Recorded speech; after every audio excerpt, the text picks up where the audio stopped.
Offense looks really bad right now, which is really bad for Boston.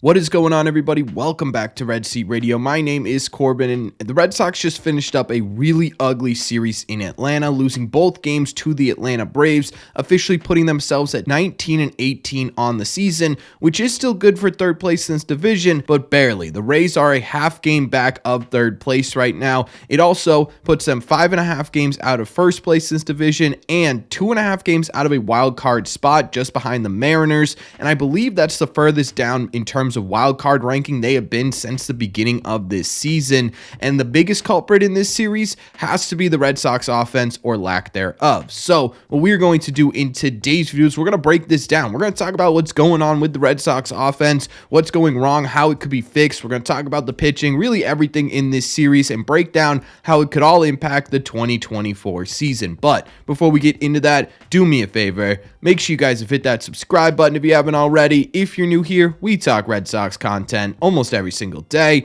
Also, make sure you guys have hit the like button on this video as well. It just helps these videos out a ton, and it would mean a lot to me. Don't forget, these episodes are also always available on Spotify, Apple Podcasts, wherever you get podcasts. Link will be in the description down below, or you can head over to your favorite podcasting app and look up Red Seat Radio. Thank you all very much for clicking on this one.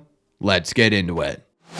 I think we kind of have to start with the offense in this series, right? Mostly because I titled this video about the offense. We talked about the offense in the intro. It'd be pretty rude if I came in here and was like, okay, let's talk about the starting pitching. So let's dive into the offense. Now, normally what I do is I give all the highlights from this series in terms of offensive production, but there's really only two guys to highlight here. The first one being Ceddanne Rafaela, who has safely hit in every single game so far this month, which has been really impressive. Slowly but surely bringing that average up above 200. He's at 213 right now. He had 3 hits in this series in the 2-game set, including an RBI. But what I think is most impressive about what Ceddanne Rafaela is doing right now is he's striking out a whole lot less than he has throughout this entire year. He's been striking out a ton so far this season, but in this series and over this sort of 8-9 game hitting streak, Ceddanne has only been striking out a couple of times. He only struck out twice in this one, and to me, that's the biggest encouraging sign with Ceddanne Rafaela. I'm hoping he's starting to figure out major league hitting a bit, getting himself a bit more comfortable in the box, and starting to produce from the bottom of this order. The other guy we need to talk about in this series is Jarren Duran. He himself had a rough game in the second game of this series, but still had a hit, and it's hard not to shout out the guy who had a double and a triple in the first game of this series. That triple now gives him 6 on the year, which is an MLB leading 6 triples on the season. He's currently on pace for 26 total doubles, which would be absolutely crazy, about the craziest thing I've seen in a very long time. I don't think he'll actually get there, but what I think is the most encouraging part of seeing Jarren Duran burn on a couple of triples is last year he was turning singles into doubles, right? This year he's going gap to gap and turning doubles into triples, which to me is absolutely fantastic. So hopefully he's able to keep that up for the rest of the season, because man, that would be really important. But honestly, those are the only 2 players worth highlighting, because the rest of the offense, yeah, they absolutely stunk it up in this series, and it honestly was caused by problems the Red Sox have been dealing with all year. They went 1 for 20 with runners in scoring position this one, folks. That is a .050 average with runners in scoring position. Yikes. Now, some of this could be chalked up to bad luck. In fact, they are currently one of the most unlucky teams in baseball right now. Shout out to the YouTube channel Dugout Diaries. They did a really great video on this, but the Red Sox expected win-loss record right now is 23-14, which is flat out unbelievable, especially looking at how the Red Sox have played this year. But that's calculating in the amount of runs scored and the amount of runs given up, basically a Pythagorean theorem for those of you who remember what that was from calculus in grade school. But by that calculation, the Boston Red Sox are a top 16 in Major League Baseball right now. So some of this offensive production lack thereof could be chalked up to that. You flat out can't blame luck for all your problems right now. And at some point, the Red Sox need to take accountability, and they flat out right now cannot hit in clutch situations. A lot of that, in my opinion, has to do with this lineup. It has a ton of moving parts lately. In just the past 2 or 3 series alone, you've had a changeup of Grissom, Smith, Cooper, and Gonzalez all added in there with all guys leaving, right? You're essentially looking at an entirely different offense for the Boston Red Sox.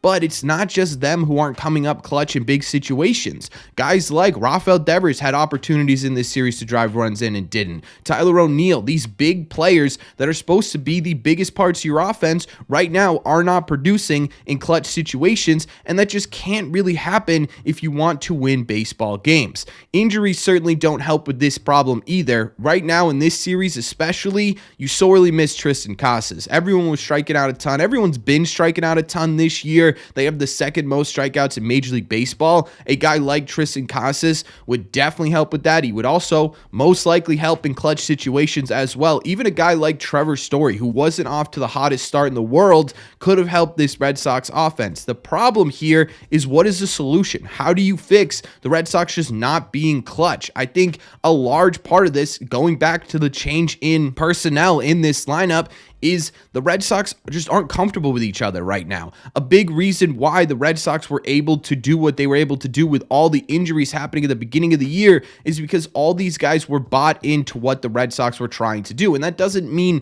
that the players who are currently on this team aren't bought into the Red Sox trying to win. I'm sure they are, but they're also still trying to get comfortable with this group and comfortable with their role on this team. And the players already here are trying to get comfortable with them as well. I'm really curious as to whether or not that is a big issue overall as to why the offense has kind of gone quiet here in the past couple of days. I also just think they need to get back to situational hitting, right? At the beginning of the year, yes, they were scoring on a lot of home runs, but they were also scoring on sac flies, ground outs, walks. They were getting runs across the plate in different ways. Right now, you're not seeing any of that, and it's turning into a really big problem for the Boston Red Sox. Now, here's the thing. I don't think this is going to continue for the foreseeable future. I think the players in this lineup are too talented to stay quiet forever. Vaughn Grissom's still getting accustomed to Major League Baseball. He's got time to figure it out. Ceddanne Rafaela, we talked about, he's turning a corner, hopefully. Garrett Cooper and Dom Smith are guys who have had success at the Major League level. Right now, they just have none, and I don't know if that's a curse with the Red Sox or philosophy from Pete Fatsi that's giving them problems or what, but I have a feeling that at least one of those guys is going to turn a corner a little bit and get closer towards a league average bat. I'm not sitting here saying the Red Sox offense is going to be terrible all year. If you mix in that luck as well, they're probably going to end up turning a corner as a whole at some point, but can they survive until they do that? That's the big question, right? How many games can you lose because you can't get runners in scoring position, still be a successful baseball team?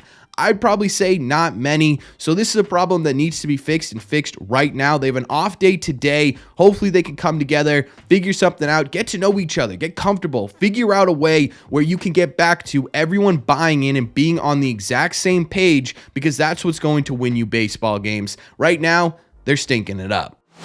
As for the pitching in this series, starting with the starters, Cutter Crawford looked pretty good once again. He went 6 innings, allowing 2 earned runs on 5 hits, striking out 6 and walking 2. He did not have his best stuff in this one, that's for sure. There were a lot of deep counts. There were more walks than we're used to. I mean, 2 is still a really low amount, but it was still more than we're used to with Cutter. He hit a batter. That's a different thing than we've seen this year. He didn't have his command in the zone all the way, but if an off day for Cutter is still 6 innings, 2 earned, I'm totally okay with that. He continues to be one of the biggest bright spots on the Boston Red Sox. Nick Pivetta, on the other hand, not so much. He did not look good at all. 4 innings, 5 earned, 1 walk, 1 strikeout, and 3 home runs allowed. I'm going to give Pivetta a bit of a break on this one, though, only because it was his first game back in a month, and it was an elbow injury he's coming back from. I'm hoping this game was just to shake off some of the rust, like that type of start where they're like, hey, just get out there, get used to pitching again, and we'll get you right after this start. That, and the Braves flat out own Nick Pivetta. Marcelo Ozuna has 6 home runs against him in the lifetime.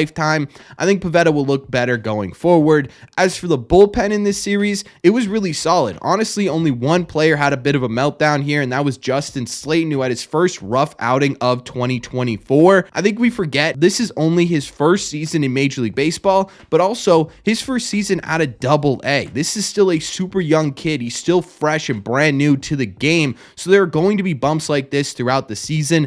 I'm not worried about Justin Slayton. And like I said, the rest of the bullpen did their job. No earned runs allowed outside of Justin Slayton. So I don't think the bullpen's really the problem in this series. I don't think bullpen management was the problem in this series. I have no problem with how the bullpen ran. Overall, when you look at this series as a whole, it was two things. It was unbelievably frustrating, and it was also a small blip in a 162 game season. I've seen a lot of people on Twitter in my comment section waving the white flag already after one bad road trip, right? And it was a bad road trip. They went 1-4 against Minnesota and Atlanta, and that certainly is not going to put you on the road to success in terms of an entire season. But what I will say is I'm nowhere near waving a white flag yet, to be honest with you, because you look at this team and you break it down individually. OPS, one of the top 10 in baseball. ERA for starters, the best in Major League Baseball. ERA for bullpen, you're talking about a middle of the pack, top 15, top 10 bullpen in Major League Baseball. Those are all recipes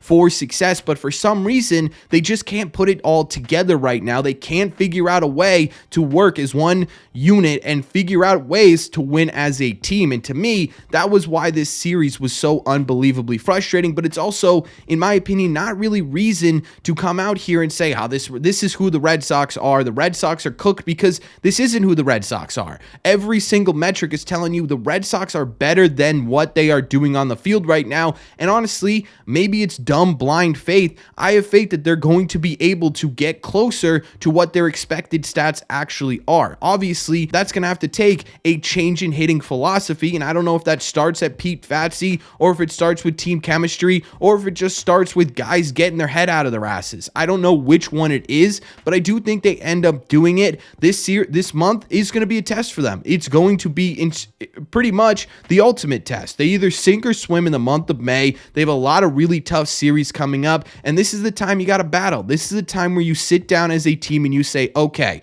we're playing for each other and no one else, and that's it. But again, we're talking about the month of May. We're talking about the second month of a 5-month season for the Boston Red Sox. I'm not sitting here saying that this team is done. I'm not saying that this team is over. I'm just saying you can't really ignore the problems on the Boston Red Sox right now, and we'll see how it plays out. We'll see if I'm right, or if I would assume a majority of you who have given up on this team are right. It's going to take a lot of battling from the Boston Red Sox, but I'm still along for the ride. Absolutely, unequivocally along for the ride with this Red Sox team. But that's just my opinion. So let me know in the comment section down below, what did you think about this series? Did you take any good away? Did you take any bad away? And how do you think it impacts the 2024 season? Let me know all your thoughts on the latest Red Sox series in the comment section down below. As always, if you made it to the end of this video, do me a favor. Make sure you guys have hit that subscribe button if you haven't already. If you're new here, we talk Red Sox content almost every single day. Also, make sure you guys have hit the like button on this video as well. Just helps these videos out a ton, and it would mean a lot to me. Don't forget, these episodes always available on your favorite podcasting app. Link is either in the description, or you can look up Red Seat Radio. Thank you all very much for clicking on this one, and I will see you in the Red Seats.